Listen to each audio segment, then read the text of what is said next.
आपका स्वागत करता हूं in the second episode of debate with doctor BRC। पहला एपिसोड था 1 अक्टूबर मिडनाइट, यानी कि वो पल जब हम एक नए दिन में एंटर करते हैं। That was 2 October and that was also Gandhi Jayanti, Lal Bahadur Shastri Jayanti, यानी कि सच्चाई की प्रतीक। और इसी तरफ एक और कदम बढ़ा रहे हैं विद द सेकेंड एपिसोड। और पहले एपिसोड में हमारे जो पहले गेस्ट थे that was doctor V Venkatesh, जो कि MBBS डॉक्टर और साथ में उनकी post graduation diploma in many subjects including diuretics, including mother and child health, including HIV medicine etcetera etcetera. और सबसे बड़ी खासियत थी उनकी कि वो देश के सबसे यंगेस्ट मेंबर ऑफ पार्लियामेंट रह चुके थे 1984 में जब वो यंगेस्ट थे, और वो 5 साल as a member of parliament Karnataka में उन्होंने काम किया। तो वो था पहला एपिसोड। पहला एपिसोड अगर आपको देखना है तो हमारे व्हाट्सएप चैनल में जाके देख सकते हैं। हमारे व्हाट्सएप चैनल के लिए आप स्क्रीन पे दिए हुए लिंक में क्लिक कर सकते हैं, या फिर अगर आप चाहते हैं कि हम आप तक वीडियो पहुंचा दें हर एपिसोड का, तो आप सिर्फ हेलो हाय लिख के मुझे भेजिए मेरे व्हाट्सएप नंबर पे 9312286540 पे। तो आपको हर एपिसोड वीकली आ जाएगा, आपको आधी रात जगना नहीं पड़ेगा। तो हर संडे को मिडनाइट शो में आपका स्वागत है। ये एक डिबेट है, लेकिन डिबेट में अनोखी बात है या फिर दुखदाई बात है कि डिबेट का जो ये स्थान है ये खाली है। इसका इतिहास अगर मैं लूँ, अपना इतिहास मैं बताऊँ, आज से करीब 2011 की बात है जब मैंने पहली किताब लॉन्च की थी हेल्थ में, दैट वाज हॉस्पिटल से जिंदा कैसे लौटे। तब से लेके अभी तक अब मेरी जो रीसेंट किताब है जो भगत सिंह जयंती वाले दिन हमने रिलीज़ की, that was this book when cure is crime. और तब से लेकर अभी तक करीब 27 किताबें मेरे रिलीज़ हो चुकी हैं, और हर किताब के साथ कोई ना कोई कंट्रोवर्सी, हर किताब के साथ कोई ना कोई प्रोटेस्ट, और ये सब कुछ आम तौर पे देखने को मिलता है। बहुत सारे मेडिकल फ्रेटर्निटी, डॉक्टर फ्रेटर्निटी जो कि हमारी बात से सहमत नहीं है, और फिर वो एज ए रिज़ल्ट या तो प्रोटेस्ट करते हैं या कोई प्रेस कॉन्फ्रेंस करते हैं या आपस में सोशल मीडिया में कुछ ना कुछ फैलाने की कोशिश करते हैं। तो एक कंस्ट्रक्टिव तरीका मैंने सोचा क्यों ना ऐसे लोग जो हमारी बातों से सहमत नहीं है, उनकी राय कुछ और है, तो ऐसे लोगों को, ऐसे डॉक्टरों को हम इनवाइट करते हैं इस प्लेटफॉर्म में डिबेट विद डॉक्टर BRC। अगर आप उनमें से हैं जिन्हें लगता है कि हमारे टेक्निक्स, हमारे मेथड्स, चाहे वो ग्रैड सिस्टम है, चाहे वो DIP डाइट है, चाहे 3 स्टेप फ्लू डाइट है या 0 वोल्ट है, जो भी हमारी पद्धति है, अगर उनमें से किसी में भी कोई ऐसी गुंजाइश है इंप्रूवमेंट की या कोई ऑल टुगेदर गलत है, अगर आपको ऐसा लगता है, तो आपके लिए ये स्थान है जहाँ पे हम साइंटिफिकली डिबेट करें और डिबेट करके अपना पक्ष रखें। क्योंकि होता क्या है कि आप अपने सोशल मीडिया से कुछ ना कुछ बोलते रहते हैं, तो उससे लोगों में कंफ्यूजन बढ़ता है। तो इस तरह के कंस्ट्रक्टिव डिबेट से अल्टीमेटली पेशेंट को क्लैरिटी आएगी, उनको फ़ायदा होगा। तो ये एक इनविटेशन आप सबके लिए, ज़रूरी नहीं कि आप डॉक्टर हो तो भी यहाँ आ सकते हैं। एक कॉमन आदमी, कॉमन मैन जो हमसे सहमत नहीं है, उनका भी यहाँ स्वागत है। कोई भी जो भी व्यूअर्स ये देख रहे हैं, कोई भी जो हमारी बात से सहमत नहीं है, चाहे वैक्सीन के कॉन्टेक्स्ट में है, चाहे वो कोरोना के कॉन्टेक्स्ट में हो, चाहे वो HIV के कॉन्टेक्स्ट में हो, या हमारे जो थेरेपी उनके कॉन्टेक्स्ट में हो, तो आपका स्वागत यहाँ पे है। आप अपना जो पक्ष रख सकते हैं, और उस पक्ष को रखते हुए उसके एविडेंस देने पड़ेंगे। सिर्फ पक्ष रखने से काम नहीं चलेगा। अगर आप जो भी बात बोल रहे हैं उसको सपोर्टिंग कुछ ना कुछ आपको देना पड़ेगा, और जो मैं बोलूँगा उसका सपोर्टिंग भी मैं दूंगा। पिछले हफ्ते, that was last week, world heart day पे दैनिक भास्कर ने मेरा एक आर्टिकल रिलीज़ किया। आर्टिकल जो अभी आप स्क्रीन पे देख रहे हैं, ये आर्टिकल के रिलीज़ होते ही, ये मेरा इंटरव्यू के रिलीज़ होते ही पूरे देश में एलोपैथिक डॉक्टर्स में हंगामा हो गया। जयपुर शहर में प्रोटेस्ट हो गया डॉक्टरों का कि ये तो अनसाइंटिफिक आर्टिकल है, ये तो सब झूठ है। तो ऐसे में तभी मैंने ऐलान किया था, even in the first episode मैंने ऐलान किया था कि जिन लोगों को प्रोटेस्ट है वो लोग हमारे इस चैनल में आए और नेशनल टेलीविज़न शो जो कि पूरा देश देखेगा सैटेलाइट चैनल के माध्यम से, लाइव डिबेट करें, ताकि अगर आप मुझे एक्सपोज करना चाहते हैं तो इससे बढ़िया क्या हो सकता है कि हम आमने सामने हो। तो मैं उम्मीद कर रहा था कि वही प्रोटेस्ट वाले डॉक्टर्स जो प्रोटेस्ट कर रहे थे कि अनसाइंटिफिक है, उनमें से कुछ डॉक्टर्स ह्यूमैनिटी के लिए ही सही यहाँ आएंगे और जो भी मैंने बताया उसको गलत साबित करेंगे। लेकिन इस चीज़ को अभी एक हफ्ता हो गया है, टुडे इज़ 8th, ये प्रोटेस्ट शुरू हुआ था 1st को और आज 8, एक हफ्ते में भी एक भी डॉक्टर सामने नहीं आए, वही वाले जो अदरवाइज अखबार के ऑफिस के बाहर प्रोटेस्ट कर रहे थे। तो वो आई वॉज एज्यूमिंग कि कुछ ना कुछ कोई लोग आएंगे, अभी तक तो नहीं आए। तो यानी कि दुख के साथ ये जो स्थान है ये प्रोटेस्टर के लिए खाली पड़ी हुई है, तो ये स्थान हम उम्मीद करते हैं भरे। हालांकि ये भरने के चांसेस थोड़े कम हैं। पिछले 10-12 साल में मैंने देखा इस तरह के प्रोटेस्ट, चाहे वो टेलीविज़न में जाके प्रोटेस्ट हो, चाहे वो अखबारों के माध्यम से हो, चाहे वो सड़क पे हो या मंत्रालय में हमारे खिलाफ शिकायत हो, ये सब तो चलता ही रहता है। लेकिन एक चीज़ जो कभी नहीं होता कि कभी कोई डॉक्टर आके आमने सामने आके चैलेंज ले। एक बार ज़रूर हुआ था ललन टॉप में, जब कोरोना के कॉन्टेक्स्ट में, मैंने आपको बोला 3 साल पुरानी बातें याद कीजिए, जब लॉकडाउन चल रहा था और हर आदमी भयभीत होकर घर में बैठा हुआ था और मीडिया ने ऐसा प्रोपेगेंडा फैलाया था कि लगता है कि बाहर निकलेंगे तो जान ही चली जाएगी। उस समय मैंने आपको बोला था कि ये कोई पेंडेमिक नहीं है, it is not a pandemic, it is just a plandemic. यानी कि ये प्लान किया हुआ है आपको डराने के लिए, मकसद कुछ और है। और उसके मैंने साइंटिफिक एविडेंस भी दिए थे। तब आपने साथ दिया, सोशल मीडिया में ये सारी बातें आपके माध्यम से लोगों तक पहुंची और उस वक्त एक डिबेट हुआ ललन टॉप में। ललन टॉप का वो डिबेट अगर आप देखना चाहते हैं तो स्क्रीन पे दिए हुए लिंक में जाके वो डिबेट देख सकते हैं, या फिर आप गूगल में मेरा नाम और ललन टॉप सर्च करेंगे तो वो आ जाएगा। तो पिछले मेरे इस करियर के 1 डेकेड से भी ज़्यादा हो गए हैं जब मैंने पहली बार ऐसा हुआ कि डॉक्टर्स सामने सामने आके डिबेट करने को तैयार हुए। और उस डिबेट में उन डॉक्टरों का क्या हालत हुआ, अगर ये देखना चाहते हैं तो ये ललन टॉप का वो एपिसोड देखिए ज़रूर। उससे आपको एक चीज़ बिल्कुल साफ हो जाएगा, क्लियर हो जाएगा कि 3 साल पहले मैंने कोरोना के कॉन्टेक्स्ट में जो बोला था, आज वो आप सच देख रहे हैं। वो जो मैंने भविष्यवाणी की थी कि क्या होगा, क्यों हो रहा है, कैसे हो रहा है, कौन करा रहा है, उसके पीछे जो एविडेंस दिए थे, आज वही चीज़ आपको सत्य दिख रहा होगा।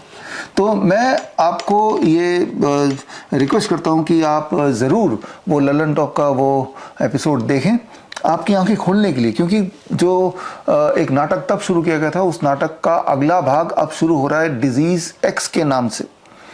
मेरा अगला एपिसोड यानी कि तीसरा एपिसोड डिजीज एक्स पे ही होने वाला है।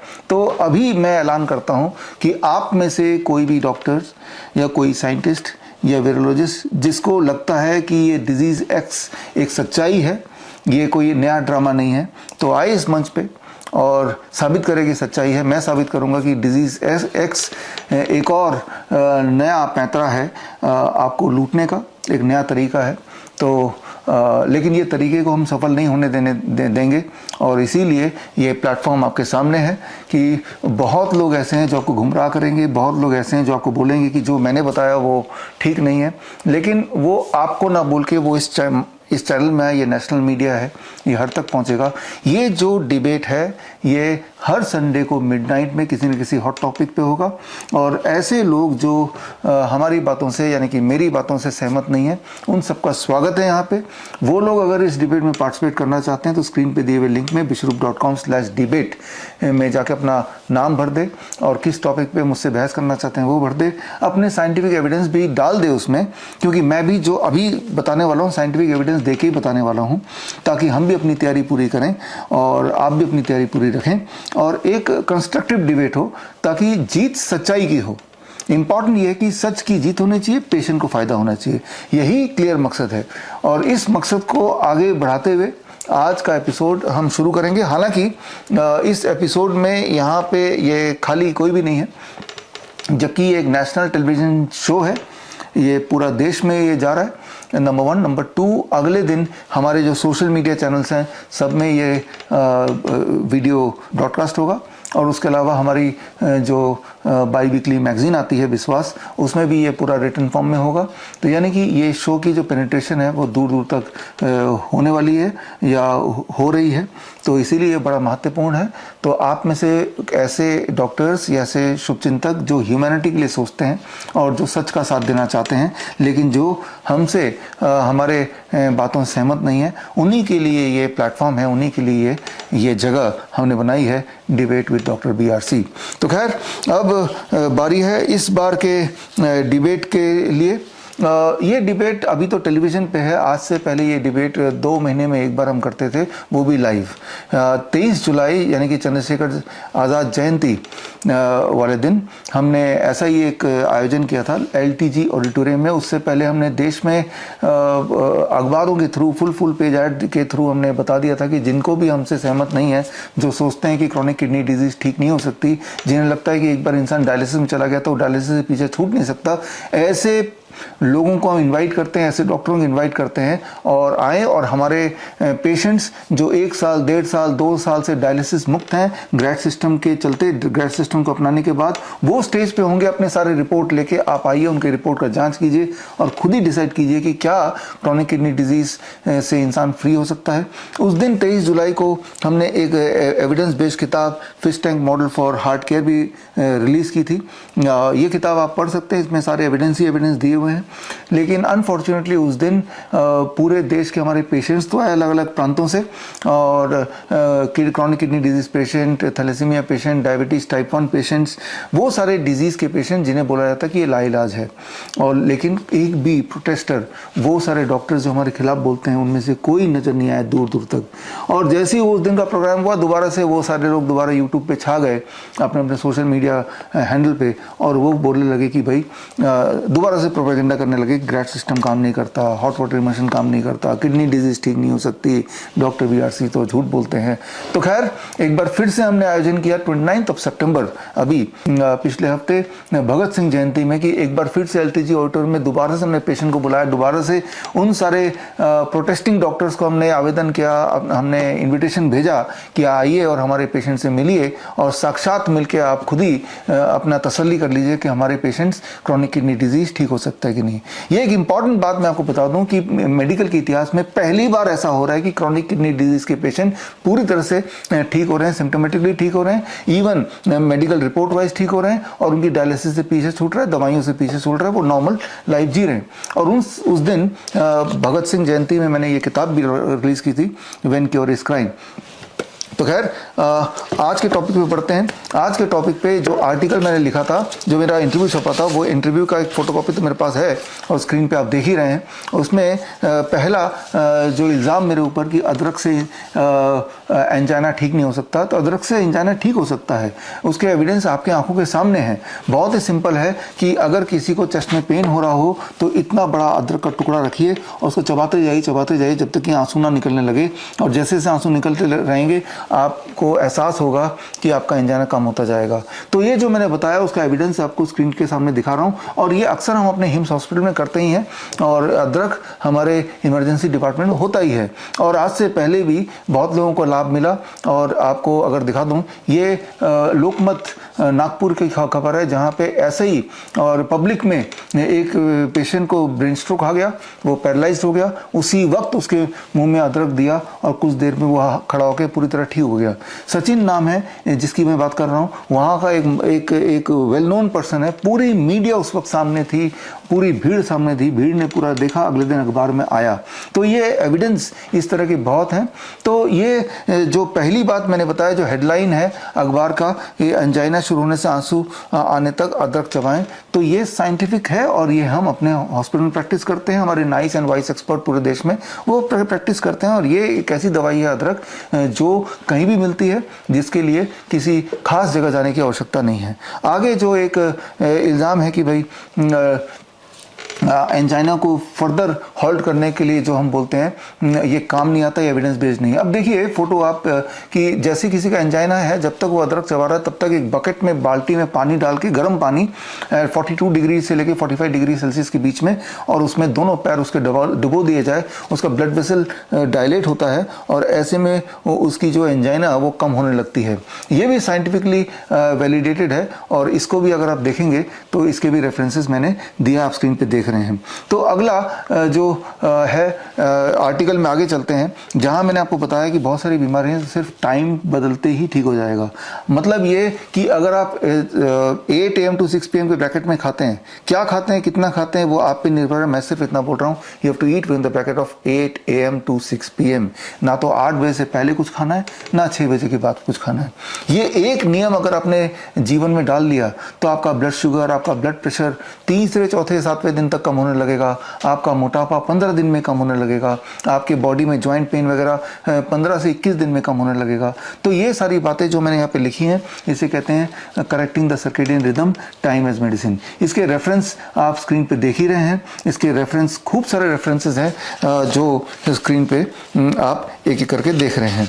तो ये जो सर्केडियन रिदम की जो मैं बात कर रहा हूँ, ये कोई नई बात नहीं कर रहा, ये आयुर्वेद में दिनचर्या के नाम से ऑलरेडी पढ़ाया जाता है, उसमें वर्णित है, लिखित है।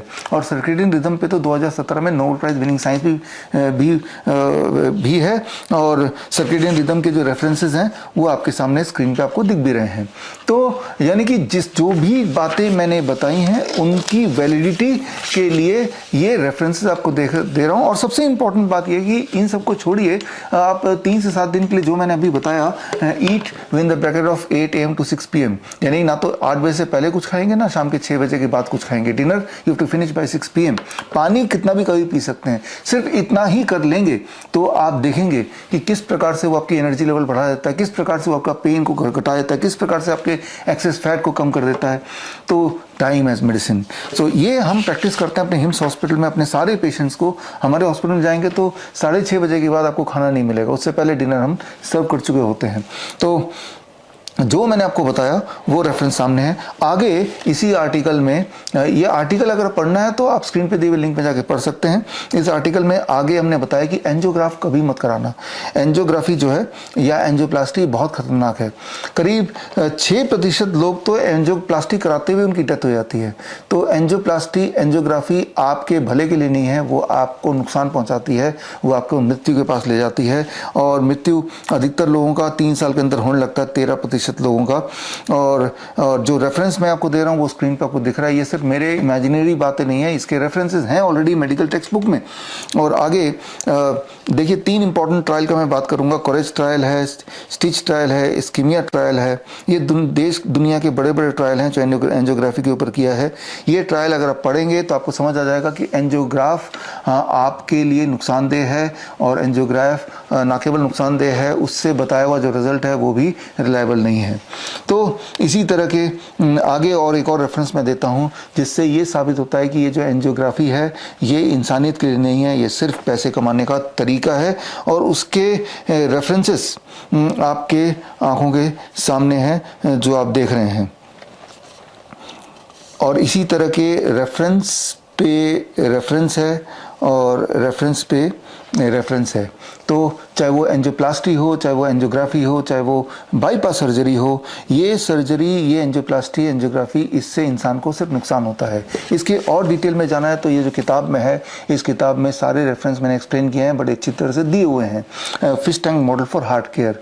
तो बोलने का मतलब ये है कि अगर हम ये बोलें कि एंजियोग्राफी से नुकसान ही नुकसान होता है, कोई फ़ायदा नहीं होता। एंजियोप्लास्टी से, एंजियो या बाईपास सर्जरी से ना तो लाइफ किसी की बढ़ती है, ना ही क्वालिटी ऑफ लाइफ इंप्रूव होती है। उनके सारे सबूत स्क्रीन पे हैं, डिटेल सबूत इस किताब में है। ये किताब भी आप फ्री डाउनलोड करके पढ़ सकते हैं। लेकिन जब मैंने ये बात बोली और ये बात मेरे इंटरव्यू में आई, तो वो लोग जिनको इस बातों से नुकसान हो सकता है, उनके व्यापार में वही लोग हैं जो प्रोटेस्ट कर रहे हैं। अगर उनके पास कोई ऐसा एविडेंस है जो उनके फेवर का है, तो वो एविडेंस लाएं और लाके यहाँ पे डिबेट हमसे कर लें। जो ये टॉपिक है, इस टॉपिक पे डिबेट अगर अब भी कोई करना चाहता है तो एक बार फिर से एक नया एपिसोड हम बना सकते हैं यहाँ आके अगर वो डिबेट करते हैं। तो ये स्टूडियो है और इस स्टूडियो में सिर्फ एक ही मकसद है कि सच सामने आना चाहिए। तो जो बातें कोई करे, जो भी डिबेट में पार्टिसिपेट करना चाहें, और एक ही शर्त है कि जिस तरह से मैंने जो जो बात बोली है उसकी एक एक एविडेंस आपको दे रहा हूँ, वो एविडेंस जो यूनिवर्सली एक्सेप्टेड है, वैसे ही जो भी बात आप बोलेंगे उसका पुख्ता एविडेंस साथ में पहले रखेंगे, राइट? तभी वो डिबेट माना जाएगा। कोई भी एक मुद्दे पे अगर भाई बहुत लोग बोलें, बार बार बोलें, जोर जोर से चिल्लाएं, तो झूठ सच नहीं हो जाता, लेकिन झूठ सच की तरह दिखने जरूर लग जाता है। तो यहाँ पे इंपॉर्टेंट है कि हम एविडेंस बेस्ड बात करें।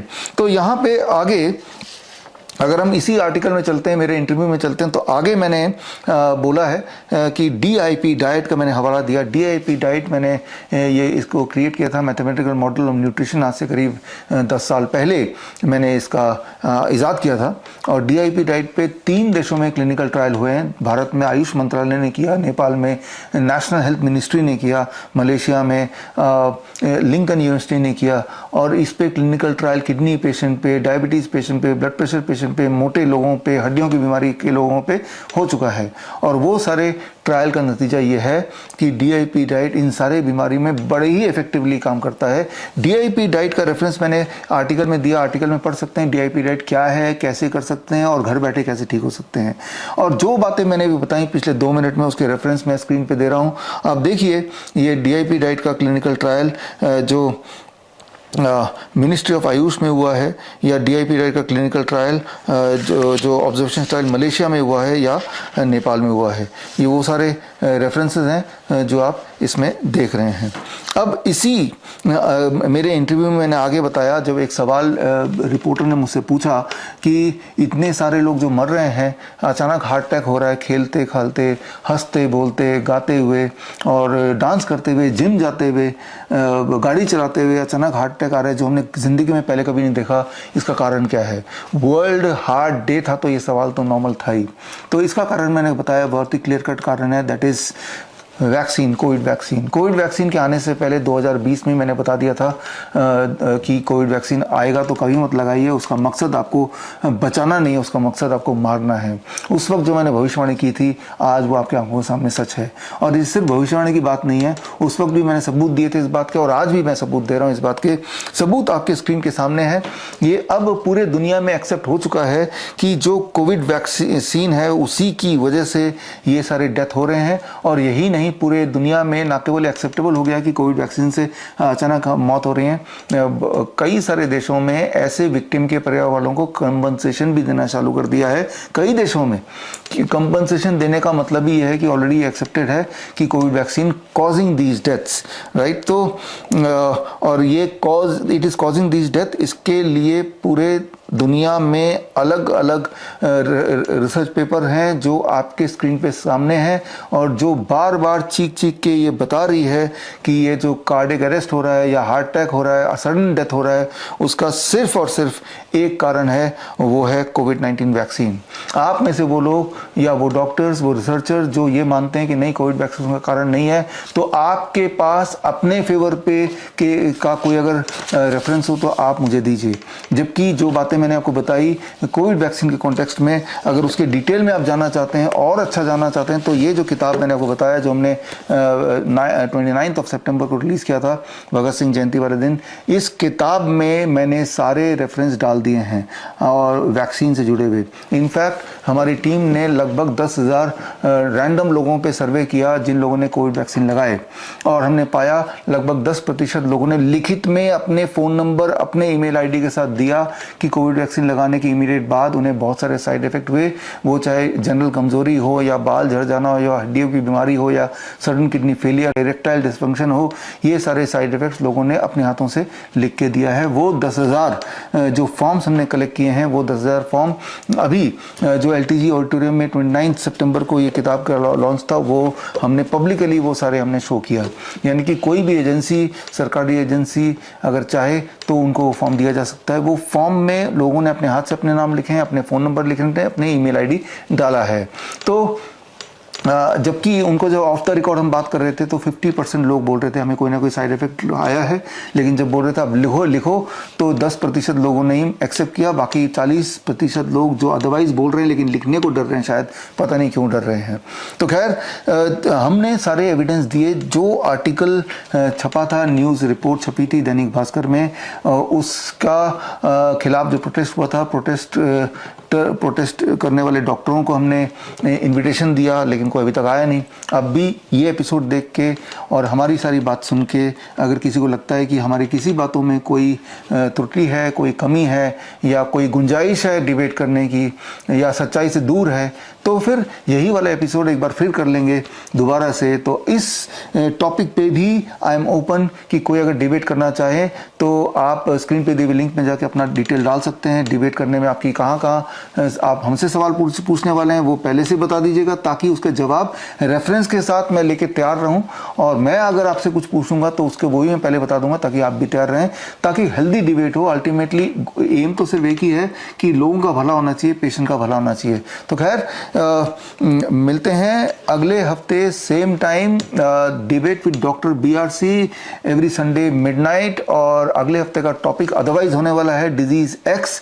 मैं प्रे करता हूं, आप भी प्रे कीजिए कि ऐसे डॉक्टर्स जो डिजीज X को प्रमोट कर रहे हैं, जो बता रहे हैं बड़ा खतरनाक बीमारी आने वाला है, तो उनमें से किसी डॉक्टर के पास कोई एविडेंस हो जिसके बेसिस पे बता रहे हैं, या कोई पत्रकार जो अखबार में लिख रहे हैं, टेलीविजन शो बना रहे हैं, डिजीज X एक प्रोपेगेंडा फैला रहे हैं, उनमें से अगर किसी को थोड़ा सा एविडेंस बेस्ड अगर बात करनी है तो ये प्लेटफॉर्म है national television platform, national television show, आपका शो। अगर आप उनमें से हैं जो किसी को डिबेट में भेजना चाहते हैं कि भाई इनसे डिबेट करो फॉर एग्जांपल, तो आप उनका नाम लिख के भी हमें दे सकते हैं, उनका फ़ोन नंबर अगर आपके पास है तो दे सकते हैं। आपके बिहाफ पे हम उनको इन्विटेशन भेजेंगे, लेकिन शर्त सिर्फ एक ही है कि डिबेट जो होगा वो एविडेंस बेस्ड होना चाहिए। कोई भी इल्ज़ाम लगाने के साथ साथ इल्ज़ाम के साथ सपोर्टिंग डॉक्यूमेंट्स भी होने चाहिए। ऐसे एविडेंस जिस तरह से मैंने आपको दिया, जो मेन स्ट्रीम की दुनिया मानती है, जो ग्लोबली माना जाता है। तो उम्मीद करता हूं कि ये जो डिबेट है, ये डिबेट आपको एक दिशा देगी जिससे आपका हेल्थ और वेल्थ का बेटर प्रोटेक्शन कर पाएंगे। तो मिलते हैं दोबारा अगले संडे। All the best. जय हिंद।